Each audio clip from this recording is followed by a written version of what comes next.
2016, después de la vuelta de una expedición al Himalaya, con un compañero pues decidimos el montar una empresa de actividades de montaña. Era un momento muy distinto al que estamos viviendo ahora, ¿no?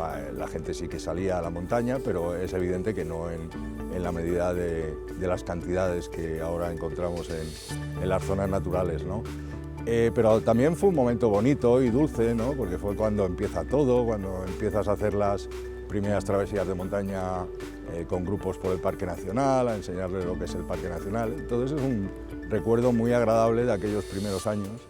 Luego, posteriormente, ya se comenzó en el año 90, se hizo el primer curso de guías e interpretadores de montaña. Entonces, tradicionalmente nuestra empresa siempre ha ido cada año a todos los guías que trabajan con nosotros a sacarse el título de guía del parque. Ha ido cambiando, es decir, digamos que en los años 80 pues, la persona que venía pues, era mucho más, digamos, del ámbito del excursionismo, del montañero y demás.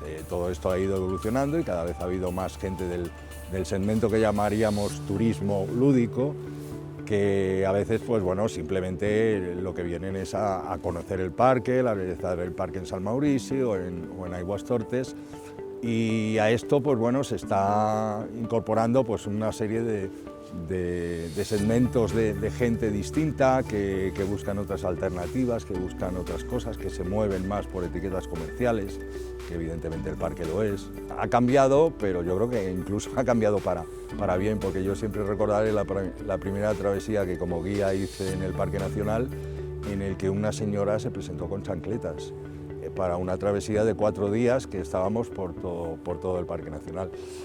Bueno, afortunadamente le pudimos cambiar un calzado entre todos y demás, pero claro, el sufrimiento que tuvo aquella mujer durante 4 días y el sufrimiento que tuve yo de velar por ella, pues para mí fue una experiencia inolvidable, ¿no?